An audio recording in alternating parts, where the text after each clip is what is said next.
30절에서 14장 10절까지의 말씀입니다. 하나님 말씀 민수기 13장 30절에서 14장 10절까지 말씀 교독하도록 하겠습니다.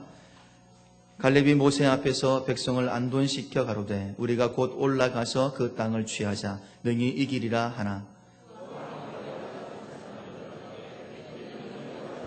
그 백성을 치지 못하리라. 그들은 우리보다 강하니라 하고 이스라엘 자손 앞에서 그 탐지한 땅을 악평하여 가로되 우리가 두루 다니며 탐지한 땅은 그 거민을 삼키는 땅이요 거기서 본 모든 백성은 신장이 장대한 자들이며 거기서 또 네피림 후손 아낙 자손 대장부들을 보았나니 우리는 스스로 보기에도 메뚜기 같으니 그들의 보기에도 그와 같았을 것이니라. 온 회중이 소리를 높여 부르짖으며 밤새도록 백성이 곡하였더라.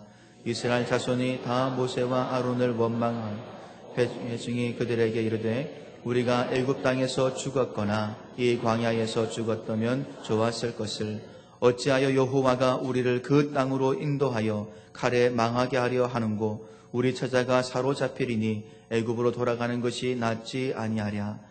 이에 서로 말하되 우리가 한 장관을 세우고 애굽으로 돌아가자 하매 모세와 아론이 이스라엘 자손의 온 회중 앞에서 엎드린지라. 그 땅을 탐지한 자 중 눈의 아들 여호수아와 여분의 아들 갈렙이 그 옷을 찢고 이스라엘 자손의 온 회중에게 일러 가로되 우리가 두루 다니며 탐지한 땅은 심히 아름다운 땅이라. 여호와께서 우리를 기뻐하시면 우리를 그 땅으로 인도하여 들이시고 그 땅을 우리에게 주시리라. 이는 과연 젖과 꿀이 흐르는 땅이니라. 오직 여호와를 거역하지 말라. 또 그 땅 백성을 두려워하지 말라. 그들은 우리의 밥이라. 그들의 보호자는 그들에게서 떠났고 여호와는 우리와 함께 하시느니라. 그들을 두려워 말라 하나 온 회중이 그들을 돌로 치려 하는 동시에 여호와의 영광이 회막에서 이스라엘 모든 자손에게 나타나시니라. 아멘. 를 좀 해주셨습니다. 새로 부임을 해서 나아가는 목회 방향도 있고 또 목회 비전을 성도들과 함께 기도로 좀 나누었으면 좋겠다 이렇게 하셔서 당분간은 제가 목회 기도를 여러분과 함께 교회의 방향들 그리고 가지고 있는 계획들을 기도 가운데 함께 은혜 가운데 나누기를 바랍니다. 오늘 말씀의 제목은 믿음의 태도가 승리를 보장한다 라는 제목입니다. 우리는 인생을 살면서 환경을 굉장히 중요하게 생각을 합니다. 그러나 분명한 것은 환경이 꼭 성공을 만들어주는 것은 아닙니다. 어떤 사람은 좋은 환경 때문에 그리고 그 좋은 배경 때문에 인생에 실패를 하기도 합니다. 복권 당첨이 됐던 세상의 많은 사람들 중에 거의 다수가 오히려 그 인생의 실패를 맛보았다는 좋은 환경을 갖게 되었지만 오히려 실패를 맛보았다는 확률의 통계도 있습니다. 그와 반면 어떤 사람들은 아주 어려운 환경으로 인해 진정한 성공을 맛보기도 한다는 것입니다. 환경이 어느 정도 인생의 성공을 좌지우지할 수 있지만 그러나 그것은 결코 절대적인 것은 될 수 없다는 것입니다. 그러므로 인생에서 승리를 맛보기 위해서는 환경이나 배경이나 조건보다 더 중요한 것이 있는데 그것은 바로 우리의 생각 그리고 우리의 태도라는 것입니다. 미국에서 요즘 유행 중에 있는 학문 중에 하나가 성공학 이론이라는 학문이 있습니다. 간단히 말하면 어떻게 성공할 수 있느냐를 연구하는 학문입니다. 그 연구하는 학문에서 가장 중요하게 여기는 두 가지의 요소가 있는데 그 하나는 삶의 목표이며 또 하나는 삶의 태도라는 것. 이것이 성공을 이루는데 가장 중요한 요소라는 것입니다.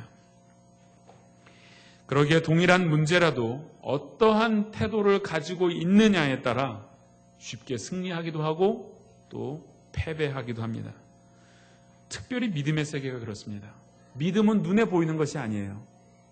그렇기 때문에 어떤 마음으로 어떠한 믿음의 태도로 내 삶을 이끌어가느냐는 그 결과가 승리의 삶을 살 수 있느냐 혹은 패배하느냐 결정되어져 있습니다. 하버드 대학의 교수였던 웰스 교수는 이런 말을 했다고 합니다. 삶에 대한 태도는 어떤 사실이나 환경이나 역사보다 더 중요하다는 것입니다. 여러분, 지난 WBC 야구 대회를 여러분 보셨습니까? 세계 야구 월드컵. 신나지 않았습니까? 그 야구의 최강국이라고 하는 미국과 일본을 이겼습니다. 근데 물론 매스컴에서는 그 승리의 요인을 특별히 발표하지 않았지만 제가 나름대로 연구를 해보았습니다.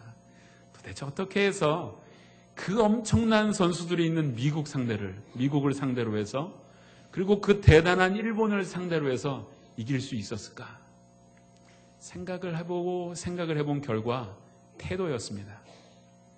무엇이냐 하면 그때 야구 시합에서 홈런을 쳤던 이승엽 선수, 그리고 아주 좋은 또 그 홈런을 쳤던 최희섭 선수, 구대성 선수, 박찬호 선수, 이런 선수들이 있었습니다.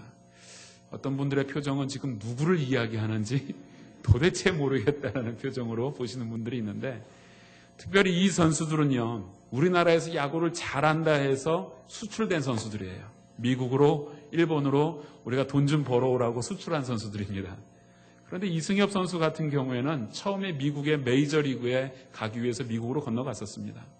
그런데 거기서 아무도 이승엽 선수하고 계약을 하지 않았어요. 어떤 한 팀이 나왔는데 굉장히 헐값으로 이승엽 선수를 계약하려고 했습니다. 그래서 그 야구 전반에 이렇게 대한 내용들을 텔레비전에서 보여주면서 이승엽 선수가 눈물을 흘렸던 장면을 보여줬어요. 눈물을 흘리고 돌아왔습니다. 그리고 다시 일본으로 건너가게 됐죠. 구대성 선수도 동일한 그런 과정들을 밟았었습니다. 무엇을 말합니까? 이 선수들이 미국전에, 일본전에 임하는 태도가 달랐어요. 자신에게 처절한 어떤 좌절을 맛보게 했던 그 나라였어요. 반드시 이기겠다. 멋지게 한 방 쏘아 올리겠다. 그런 마음의 태도가 아마도 그 선수들 속에 있었던 것 같습니다. 그래서 그 승리를, 굉장한 4강에 들어갈 수 있는 아주 좋은 성적을 거뒀다고 생각합니다. 여러분, 군인들이 전투력을 키우는 것도 마찬가지입니다. 전쟁에 있어서 객관적인 어떤 전투력을 가지고 있는 것, 그 군사력 중요합니다. 어떠한 무기를 가지고 있느냐는 굉장히 전쟁에서 승리의 요소에선 중요합니다. 그러나 사실 그것보다 더 중요한 것은 군인 정신입니다. 군인 정신. 그래서 군대에 가면 아침 저녁으로 하는 게 군인의 길, 군인 정신 외우고 늘 묵상합니다. 정신력, 태도가 무엇보다 중요하기 때문입니다. 오늘 본문을 보면 그런 비슷한 내용이 나오고 있습니다. 모세가 이스라엘을 인도하여 광야를 지났습니다. 이제 하나님이 약속하신 젖과 꿀이 흐르는 땅, 그 가나안 변경까지 왔습니다. 그곳은 가데스 바네아라는 곳이었습니다. 그곳에서 12명의 족장을 선택합니다. 가나안 땅을 40일 동안 정탐하고 돌아오도록 그들을 보냈습니다. 그 땅을 정탐하고 돌아온 12명의 정탐꾼들이 여호수아와 갈렙을 제외한 10명이 악평을 하며 보고했습니다. 탐지한 땅을 악평하여 가로되 우리가 두루 다니며 탐지한 그 땅은 거민을 삼키는 땅이요 거기서 본 모든 백성은 신장이 장대하며 네피림의 후손인 아낙 자손들이 거기 있다. 우리는 스스로 보기에도 무엇 같다고요? 메뚜기와 같다. 그들이 보기에도 우리는 메뚜기 같았을 거다. 이런 보고를 하고야 말았습니다. 가나안 사람들을 거인이라고 생각하고 자기들은 메뚜기다. 이런 생각을 했다는 것입니다. 이것은 메뚜기 컴플렉스라고 말할 수 있습니다. 문제는 거인처럼 여겨지고 자기 자신은 메뚜기와 같이 작고 미비한 존재로 아무런 능력 없는 존재로 생각을 했다는 것입니다. 그 보고를 들은 백성들은 통곡을 합니다. 다시 우리는 애굽으로 돌아가자 그렇게 말을 하고 있습니다. 그러나 이 상황에서 여호수아와 갈렙은 다른 보고를 했습니다. 오직 여호와를 거역하지 말라. 그 땅 백성을 두려워하지 말라. 그들은 우리의 밥이다. 그들의 보호자는 그들에게서 떠났고 여호와는 우리와 함께 하시느니라. 그들을 두려워 말라. 이런 보고를 했습니다. 적은 우리의 밥이라는 겁니다. 밥은 원어 성경에 보면 먹이, 사냥감이에요. 가서 먹기만 하면 되는 밥이라는 것입니다. 얼마나 담대한 신앙인인지 모르겠습니다. 좀 우리가 이런 신앙을 가지고 살아가야 되지 않겠습니까? 이 땅에 살면서 우리가 가지고 있는 신앙의 모습이 그리스도인으로 세상 가운데 메뚜기 컴플렉스를 가지고 살아가서는 안 될 것입니다. 예수 그리스도가 우리에게 주신 새 생명이 우리 안에 있고 하나님이 주신 하늘의 능력이 우리 안에 있기 때문에 바로 여호수아와 갈렙처럼 세상을 향하여, 우리의 문제를 향하여, 우리의 현실을 향하여 그것은 우리의 밥이다, 우리가 능히 정복할 수 있다, 이런 믿음의 태도가 여러분에게 있기를 바랍니다. 그런데 성도 여러분, 이들이 본 땅이 다른 땅이 아니었습니다. 똑같은 곳을 정탐했고 똑같은 시간을 들여서 정탐했습니다. 더더군다나 12지파에서 뽑은 이 대표들은 다 같이 똑똑한 리더들이었습니다. 누구는 어리석고 누구는 똑똑했기 때문에 다른 보고를 한 것은 아니었습니다. 있는 그대로를 보고했습니다. 있는 그대로, 그것을 우리는 현실이라고 말합니다. 그러나 여호수아 갈렙 역시 동일한 현실을 보았지만 우리가 못 갈 곳은 아니다, 두려워하지 말라, 이렇게 보고했다라는 사실입니다. 이 말이 무슨 말입니까? 현실은 그렇지만 그 현실을 보고 판단하지는 않았다는 것입니다. 그 땅을 너희가 취하라 했으니 가서 취하면 된다, 그것이 이들의 믿음이었습니다. 그 말씀을 믿고 가는 것, 이것이 믿음입니다. 현실을 하나님을 향한 믿음으로 이길 수가 있는 것입니다. 그렇습니다. 여러분, 믿음은 현실을 초월합니다. 믿음은 극복하는 것인 줄로 믿습니다. 믿음은 현실을 없는 것처럼 눈 감아버리고 무시하는 것, 이것을 믿음이라고 말하지 않습니다. 내가 귀 막고 사는 것이 믿음이 아닙니다. 현실을 도피하는 건 역시 믿음이 아닙니다. 현실은 그대로 있습니다. 문제는 그대로 있습니다. 상황은 어렵습니다. 그러나 인정할 수밖에 없는 그 현실이 있지만 그래도 말씀 붙들고 믿음으로 이기는 것, 이것이 승리를 보장하는 것인 줄로 믿습니다. 여러분, 10명이 보고한 그들은 우리보다 강하다, 사실 이것은 현실입니다. 그러나 여호수아와 갈렙이 보고한 비록 그들이 우리보다 강할지 모르지만 우리가 올라가서 그 땅을 취하자, 능히 이기리라, 이것은 믿음입니다. 그 믿음이 가나안을 정복한 것입니다. 노아 시대에 햇볕이 쨍쨍 내리쬐고 비 한 방울 내리지 않는 것은 현실 맞습니다. 그러나 노아가 산 위에 올라가 100년 동안 방주를 지은 그것은 믿음이었습니다. 그 믿음이 홍수 시대에 살아남는 역사를 만들어낸 것입니다. 사렙다 과부에게 한 끼만 먹으면 죽을 수밖에 없는 그 한 끼의 양식이 남아있는 건 현실이었습니다. 그러나 그 한 끼의 양식을 주의 종에게 공개한 것은 믿음이었습니다. 그 믿음이 먹어도 끊이지 아니하는 역사, 기적을 만들어낸 것입니다. 여러분, 나아만 장군을 아시지 않습니까? 요단강 강물에 들어가면 그 오염된 강물, 오히려 문둥병이 덧나고 웃음거리가 될 수밖에 없는 것은 현실이었습니다. 그러나 요단 강물에 들어간 그 행위는 믿음이었습니다. 그 믿음 때문에 문둥병이 낫는 기적을 경험했다라는 것입니다. 여러분, 시간이 없으신 것, 바쁜 것, 현실 맞습니다. 그래서 기도하지 못하는 것, 현실 물론 맞습니다. 그럼에도 불구하고 하루의 시간을 쪼개어 하나님께 드리며 무릎 꿇는 것, 이것은 믿음입니다. 이 믿음이 역동적인 신앙을 만들어낼 줄로 믿습니다. 고난 있죠. 현실, 고난적인 문제 있습니다. 고난 때문에 지치고 주님을 향한 손을 놓고 싶은 마음이 들 때가 있는 것, 현실 맞습니다. 그러나 하나님의 선하신 인도하심을 붙들고 하나님이 궁극적으로 선을 베풀어 줄 것을 믿는 것, 그게 믿음입니다. 그 믿음은 반드시 더 아름다운 미래를 만들어낼 줄로 믿습니다. 우리 교회 지체들 중에 교회 봉사 열심히 하고 세상을 쫓지 않다가 무처녀가 된 것 현실 맞습니다. 그러나 주님을 애인 삼아 장로님을 오빠 삼아 교회에서 충성하는 것 믿음입니다. 이 믿음 더 좋은 배필 만나게 될 줄로 믿습니다. 그렇습니다. 믿음과 현실은 다른 것 같지만 그러나 그 현실을 보고 두려워하지 마십시오. 여러분 위축되지 마십시오. 낙담하지 마십시오. 현실 때문에 한숨도 원망도 하실 필요가 없습니다. 왜요?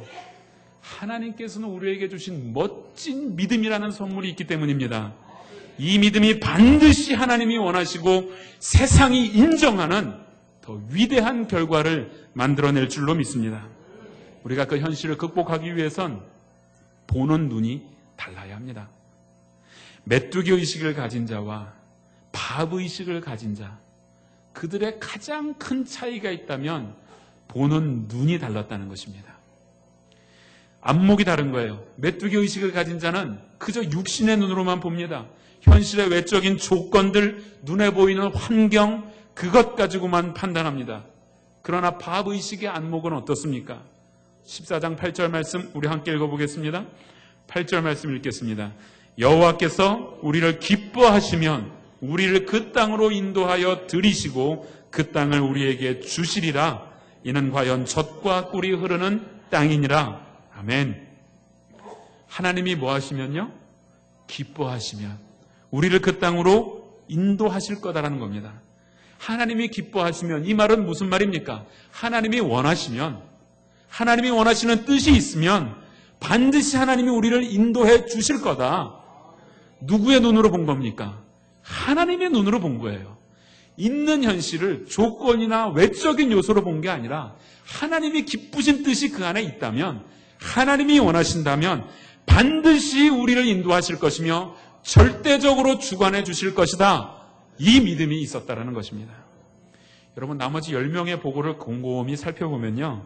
13장 27절에서 33절까지 그들의 보고가 나옵니다. 그래서 재미있는 건 그 보고한 그 긴 내용 중에 하나님, 여호와, 믿음 이런 단어 한 군데도 나오지 않습니다. 그 보고한 내용 중에 하나님이란 이름이 한 번도 등장하지 않습니다. 무슨 이야기입니까? 하나님의 관점으로 본 것이 아니라는 거예요. 그저 상대편의 전력을 보고 내 편의 전력을 보니 도저히 이길 수 없다. 외적인 조건만을 본 것입니다. 더 재밌는 건 14장 3절을 보면요. 그들이 여호와란 이름을 한번 쓰기는 썼어요. 10명의 정탐꾼이 어찌하여 여호와란 이름을 썼습니다.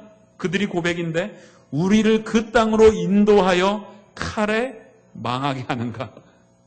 하나님의 이름을, 그 거룩하신 하나님의 이름을 사용하기는 사용했으나 여호와의 이름이 삶에 사용되어지기는 했으나 하나님의 이름을 망령되이 일컬으며 하나님에 대한 불신앙의 하나님의 이름을 사용했다라는 것입니다. 그것이 10명의 정탐꾼이 갖고 있는 믿음의 수준이었고 그들이 보는 눈의 시각은 거기서 끝이었다는 것입니다. 믿음이란 하나님의 능력을 가미해서 현실을 보는 것입니다. 9절이 바로 그 믿음의 자세였습니다. 오직 여호와를 거역하지 말라. 그 땅 백성을 두려워하지 말라. 그들은 우리의 밥이다. 그들의 보호자는 그들에게서 떠났고 하나님이 우리와 함께한다. 두려워 말라. 여러분에게 이 믿음이 있기를 축원합니다. 그러므로 어떤 일이 일어날 때 그 사태를 바르게 파악하는 것이 굉장히 중요합니다. 저희 집 아이와 큰아이와 제가 종종 체스를 둡니다. 여러분 체스가 뭔지 아세요? 서양 장기가 체스입니다. 제가 지금은 그 아이와 체스를 두면 제가 질 때가 더 많아요. 아이가 그쪽에 살 때는 그래도 학교 대표를 뽑혀서 지역 대표도 나가고 해서 요즘은 제가 이길 수가 없어요. 처음 제가 체스를 가르칠 때는 카슬이니 비숍이니 호스니 이게 뭔지 아세요? 카슬은 차예요. 차. 비숍은 상입니다. 움직이는 길이 거의 같아요. 홀스는 마예요. 이름도 똑같아요. 그거 제가 이쪽 한 편 다 떼주고 둬도 제가 이겨요. 제가 왜 이기는 줄 아세요? 수가 빤히 보여요. 어떻게 두냐 하면 제가 살짝 조를 앞에 딱 갖다 놔줍니다. 그러면 이 아이가 차나 좋은 거, 상이나 이거 가지고 얼른 먹어요. 사실은 유혹이었죠. 미끼잖아요. 그거 먹으면 제가 그 다음에 더 좋은 차를 탁 먹어버린단 말이에요. 저는 이렇게 미끼를 던져가면서 살살 꼬드겨갖고 이겨요. 근데 이 아이가 얼마 안 가서 금방 그걸 저한테 배웠어요. 저한테 미끼를 살짝 던져주더라고요. 제가 먹었을 것 같아요? 절대 안 먹죠. 이기지를 못해요. 왜 그런 줄 알아요? 그 아이가 두는 길이 눈에 다 보여요. 제가 고수기 때문이죠. 저희 집 아이는 저에 비하면 하수기 때문입니다. 수가 뻔한 거예요. 여러분 그렇습니다. 하나님은 절대 고수입니다. 하나님은요 절대 강자입니다. 우리 아이들이 좋아하는 무협지에서 이야기하는 무림지존이십니다. 하나님은요 우리의 인생을 보실 때 우리의 인생의 수를 미리 다 보고 계세요. 다음에는 어떤 길로 가야 할지 하나님은 아신단 말이죠. 우리의 인생의 수를 다 읽고 있고 내 마음과 생각을 다 감찰하신단 말이에요. 그 하나님께서 우리의 인생에 훈수를 두면 반드시 승리할 줄로 믿습니다. 승리는 정해져 있는 거예요. 단지 조금 돌아가고 시간이 걸린다 뿐이죠. 사실은 믿음으로 나가면 하나님이 우리의 인생을 붙들고 우리의 인생에 어디로 가야 할지를 좌로나 우로나 치우치지 아니하고 그 말씀 붙들고 살아가게 하시는데 승리는 보장된 것입니다. 하나님 입장에서 보면 길이 보이는 거예요. 문제 속에서 보면 문제밖에 안 보입니다. 캄캄한 절벽밖에 없습니다. 그러나 하나님의 입장에서 그 길을 보면 나아갈 길이 무엇인지를 깨닫게 된다는 것입니다. 그러므로 여러분 인생에서 승리하는 비결 하나 알려드리겠습니다. 늘 궁극적인 질문을 던지셔야 돼요. 어떠한 문제, 중요한 결정을 하실 때마다 여러분 꼭 이 질문 던지십시오. 예수님이라면 어떻게 하셨을까? 책 제목입니다, 사실은. 찰스 M. 쉘돈이라고 쓴 사람, 그 아주 유명한 베스트셀러가 됐는데 쓴 책 이름이 예수라면 어떻게 할 것인가. 제가 그거를 고등부 아이들에게 이 책을 꼭 읽어봐라 하면서 예수라면 어떻게 할 것인가 물어보니까 예수라면 끓여 먹죠 그러더라. 참 희한한 대답이 다 있다 그랬습니다. 예수님이라면 어떻게 할 것인가. 그 책 내용은 이렇습니다. 예배를 드리고 있는데 한 사람이 교회당 앞으로 비틀비틀 걸어 들어와요. 그러더니 설교하고 있는 목사님 앞에 강대상까지 와서 예수님, 예수님 2번 부르고선 그 자리에서 쓰러졌습니다. 영양실적으로 죽었어요. 그런데 그 사람은 다름이 아니라 얼마 전에 이 교회에 도움을 청하러 왔던 사람이었어요. 자신의 어려운 처지 때문에 교회 보고 도와달라고 왔던 사람인데 그 교회에서 그 사람을 무시했습니다. 근데 그 사람이 그 교회에 와서 죽었어요. 교회는 큰 충격이 일어났습니다. 그러면서 이 사람들이 기도하면서 어떠한 제목들을 갖게 됐냐면 영적인 각성이 일어났는데 예수님이었다면 어떻게 하셨을까? 우리처럼 하진 않았을 거다. 깨달음이 맞습니다. 그러면서 그 교회 안에서는 모든 회의할 때나 무슨 일을 결정할 때마다 예수님이라면 어떻게 하실까? 그 질문을 던지기 시작했습니다. 교회 안에 놀라운 변화가 일어났고 그 변화는 온 도시로 전해지기 시작했습니다. 그러면서 더 이상 신문에 술 광고가 나오지 않았습니다. 신문사 사장이 회개를 했어요. 예수님이 신문 편집국장이었다면 술 광고하지 않았을 거다. 술 광고가 더 이상 나오지 않았습니다. 한 역장이 철도청 비리에 대해서 양심 선언을 하고 바르게 살겠다고 이야기를 했습니다. 굉장한 부와 명예를 누리고 있는 오페라 가수는 전도대원으로 봉사하겠다고 자신의 직업을 내려놓았습니다. 온 도시에 이런 일이 일어났다는 겁니다. 여러분 우리 교회 안에 그리고 우리 사회 안에 이 궁극적인 질문이 좀 있어야 하겠습니다. 예수님이라면 어떻게 하실까? 예수님이라면 지금 나의 이 문제를 두고 어떻게 하실까? 내 자녀의 이 문제를 두고 우리의 진로의 문제를 두고 우리의 사업의 문제를 두고 가정의 문제를 두고 예수님이라면 어떻게 결정하셨을까? 이 질문이 여러분에게 있어야 합니다. 그것이 바로 세상을 이겨나가는 그리스도인의 태도입니다. 여러분 날마다 그 질문을 여러분의 마음속에 꼭 담아두고 사시기 바랍니다. 예수님이라면 어떻게 하실까? 그런데 한 가지에 오늘 본문을 보면 의문이 더 나오고 있습니다. 여러분, 과연 이 정탐은 하나님이 보내신 것일까? 아니면 자신들이 원해서 정탐을 간 것일까? 우리가 한번 성경을 보면요, 같이 읽어보겠습니다. 민수기 13장 1절 2절 말씀 함께 읽어보겠습니다. 시작.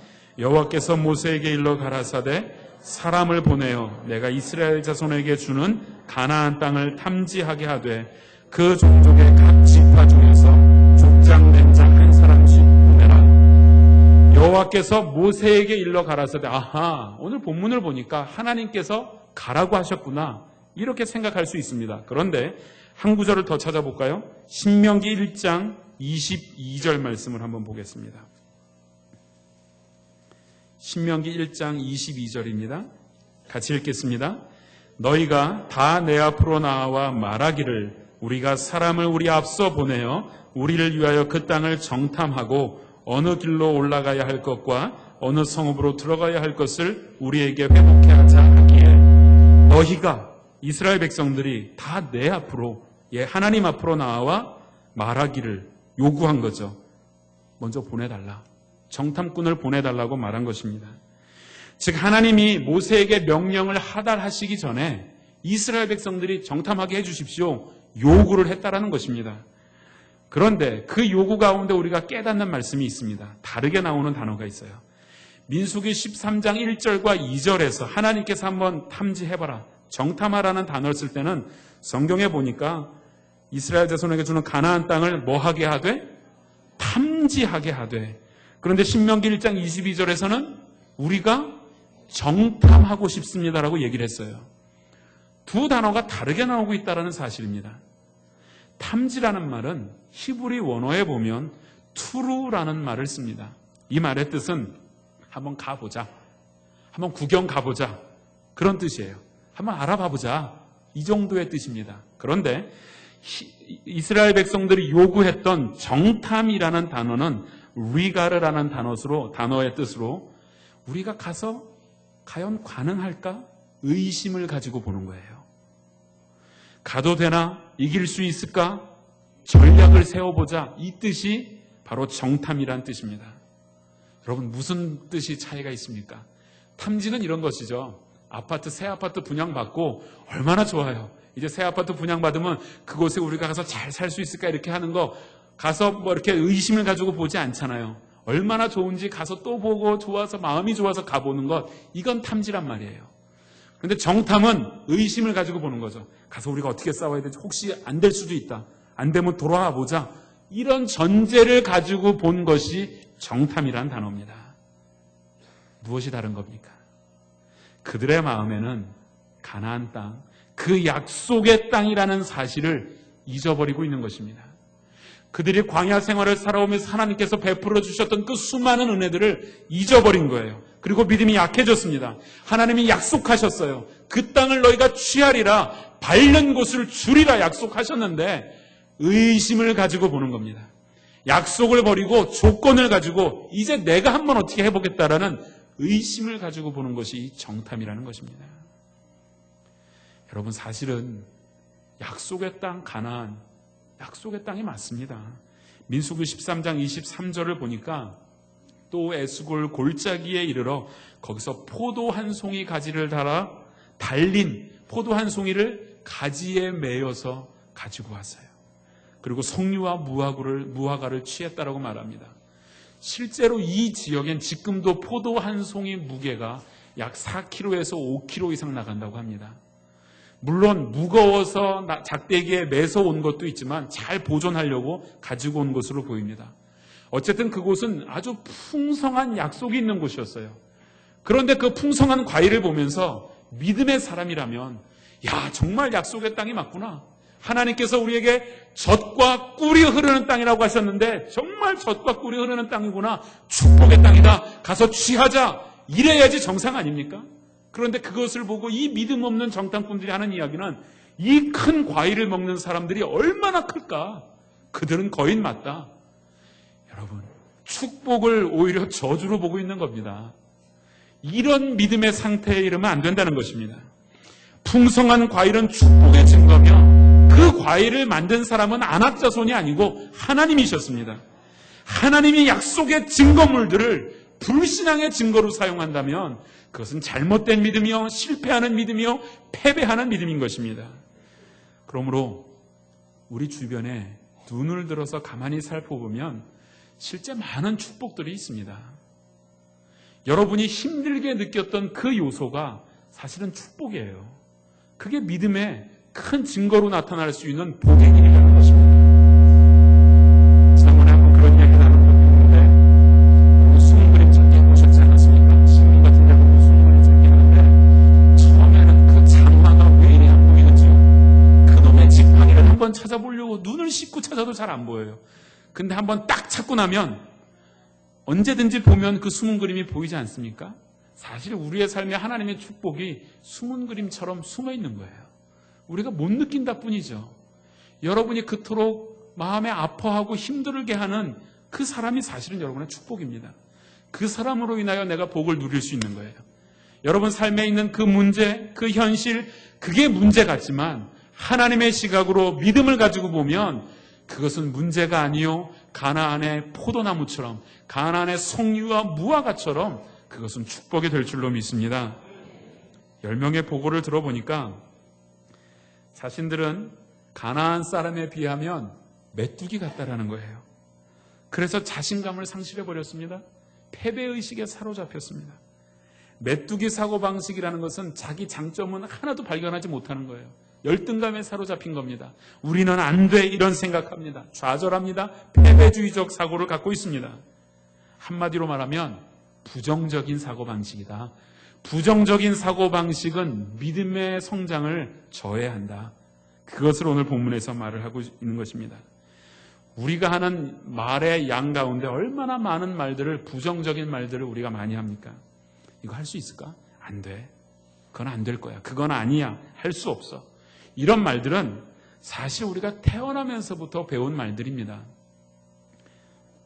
여러분, 아이들에게, 이제 기어다니는 아이들에게 주로 많이 하는 말들이 뭐예요? 우리 어머님들. 하지 마. 안 돼. 지지야. 애비야. 무슨 이런 얘기만 하지 않습니까? 원래 배운 말이 부정적인 말을 배우다 보니까 자신도 모르게 부정적인 사고를 하는 것입니다. 여러분들은 얼마나 긍정적인 말을 하십니까? 사실은 우리들의 말을 보면 얼마나 긍정적인 말을 하는지 알 수 있어요. 제가 교통편을 몰라요.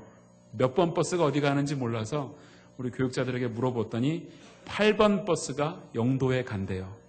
맞습니까? 근데 여러분 그 차를 타는데 뭐라고 물어보세요? 이 차 영도 안 가요?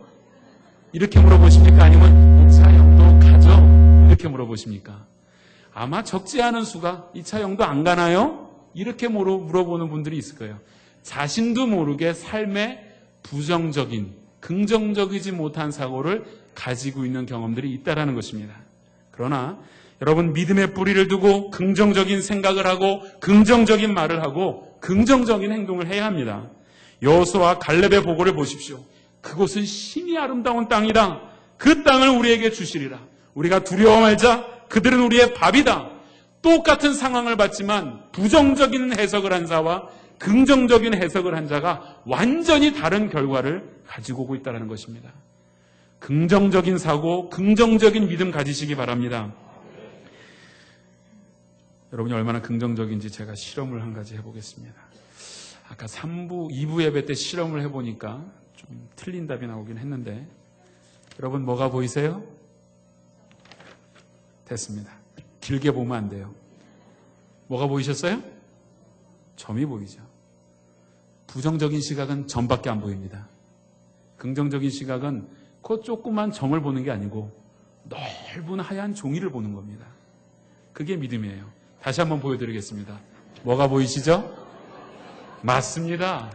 우리 동일교회 성도들은 점을 보지 마십시오. 넓은 종이, 점보다 훨씬 큰 하얀 종이가 있잖아요. 그 신앙 가지고 있어야 합니다. 비록 현실은 부정적이고 어려울 수 있습니다. 극복하기 어려운 힘일 수도 있습니다. 그러나 여러분, 그 뒤에 우리의 인생을 붙들고 있는, 우리의 인생의 키를 붙들고 인도하시는 하나님 붙드십시오. 그때 정말 긍정적인 믿음으로 믿음의 승리가 있는 것입니다. 이 시간 우리가 찬양을 할 텐데요. 찬양을 좀 바꿔서 하겠습니다. 아까 우리 회중 찬양했던 그 찬양 한번 보면요. 우리가 주의 은총을 받았습니다. 주께서 이 자리에 함께 계심을 우리가 압니다. 이 시간 우리가 찬양 가운데 고백하는 건 하나님 내 믿음 더 굳세게 해주십시오. 어두운 밤이 내 삶에 있지만 밝은 빛으로 인도해 주실 줄로 믿습니다. 하나님이 뜻하신 일이 나는 잘 모르지만 그러나 내가 그 약속 믿고 나아가 가나안 땅을 취한 것처럼 그렇게 살기를 원합니다. 이런 마음의 고백을 담아서 함께 찬양하겠습니다. 여기에 모인 우리 주의 은총 받은 자여라. 주께서 이 자리에 함께 계심을 아노라. 언제나 주님만을 찬양하며 따라가리니 시험을 당할 때도 함께 계심을 믿노라. 이 믿음 더욱 굳세라. 주가 지켜주신다. 어두운 밤에도 주의 밝은 인도하여 주신다. 주님이 뜻하신 일 헤아리기 어렵더라도 언제나 주 뜻 안에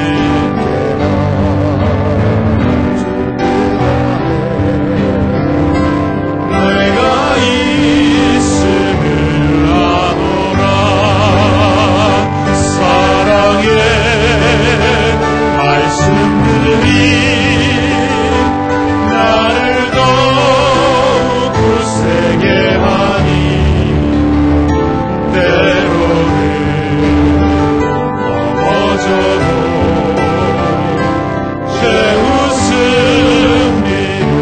믿노라. 이 믿음 더욱 굳세라. 주가 지켜주신다. 어두운 밤에도 주의 밝은 일 인도하여 주신다. 여러분의 믿음이 더 굳세지기를 바랍니다. 사랑하는 성도 여러분, 두려워하고 있는 이사야 선지자에게 하나님께서 이렇게 말씀을 하셨습니다. 두려워 말라. 내가 너와 함께함이니라. 놀라지 말라. 나는 내 하나님이 됨이니라. 내가 너를 굳세게 하리라. 내가 너를 도와주리라. 참으로 내 의로운 오른손으로 너를 붙들리라. 할렐루야. 여러분, 삶의 문제 맞습니다. 있습니다. 그러나 여러분, 낙담하실 필요가 전혀 없습니다. 하나님께서 나를 붙들어 주시겠다고 약속하셨습니다. 여러분, 하나님의 시각으로 세상을 보십시오. 문제를 보십시오. 하나님을 믿는 믿음으로 그 문제를 정복하시기 바랍니다. 가나안 땅 눈앞에 있습니다. 약속 눈앞에 있습니다. 현실을 극복하는 믿음은 우리의 태도에 달려 있습니다. 하나님을 향한 굳센 믿음, 그 믿음 가지고 여러분 승리하시기를 바랍니다. 이 시간 우리가 함께 기도하실 텐데 기도 제목은 이렇게 가지고 우리가 함께 기도합시다. 하나님의 관점으로 세상을 보게 하옵소서. 믿음의 현실을 믿음으로 현실을 극복하게 하옵소서. 긍정적 신앙의 소유자가 되게 하셔서 믿음으로 승리를 누리며 능력 있는 그리스도인의 삶 살게 하여 주옵소서. 이 시간 하나님께서 여러분의 기도를 도우실 것입니다. 함께 기도하시겠습니다. 하나님, 하나님의 관점으로 세상을 보며 나아가기를 원합니다. 우리 안에 문제가 있고 현실 속에 낙담할 수밖에 없고 메뚜기처럼 약해질 수밖에 없지만 그러나 하나님 오늘 여호수아와 갈렙처럼 그들은 우리의 밥이며 우리의 문제는 더 이상의 문제가 되지 않는 줄로 믿습니다. 하나님의 관점으로 세상을 보는 믿음의 승리가 있게 하여 주시옵소서. 하나님 믿음으로 현실을 극복하는 귀한 믿음의 승리자들이 될 수 있도록 도와주시기를 원합니다. 하나님의 우리가 긍정적인 신앙의 소유자들이 되게 하여 주시옵소서. 믿음의 승리를 누리며 능력 있는 그리스도인이 되어 하나님이 이 땅 살아갈 수 있도록 도와주시기를 원합니다. 하나님이여 내 문제 정복할 수 있는 믿음 주셔서 하나님이여 문제를 복의 기회로 삼고 하나님 앞에 승리를 누리며 살아가는 귀한 백성들 될 수 있도록 역사하여 주시기를 원합니다. 더 이상 문제 앞에 낙담하며 부정적인 삶의 모습 갖지 않게 하시고 하나님이 함께 하시면 두려울 것 없습니다. 문제와 세상은 우리의 밥인 줄로 믿습니다. 믿음의 태도가 승리를 보장하는 줄로 믿습니다. 하나님이 이 믿음 가지고 승리하는 모든 통일의 권속들이 될 수 있도록 역사하여 주시고 그 믿음을 더욱 굳세게 하여 주시옵소서. 그리하여서 놀라운 하나님의 승리를 믿고 나아가는 귀한 성도들의 삶이 되도록 축복하여 주시옵소서. 역사하여 주시옵소서. 하나님, 오늘도 말씀으로 위로 주시고 새 힘 주시니 감사합니다. 하나님, 내 관점으로 세상 보지 않게 하옵소서. 하나님의 관점으로 말씀 위에 기초하여 세상을 보는 믿음, 승리하는 믿음 우리 가운데 허락하여 주시옵소서. 어리석은 메뚜기 컴플렉스에 빠지지 않도록 도우시고 동일의 모든 권속들이 현실을 믿음으로 이기게 하시고 하나님을 향한 신뢰로 능력 있는 삶을 살도록 역사하여 주시옵소서. 과부의 두 렙돈을 기뻐 받으신 주님, 주님께 우리의 귀한 예물을 드립니다. 드리는 마음의 중심 그리고 그들의 기도의 제목을 받아주시고 응답하시되 가장 아름다운 때에 가장 좋은 것들로 예비하신 것들로 채워 주시옵소서. 주 예수 그리스도의 이름으로 기도드립니다. 아멘.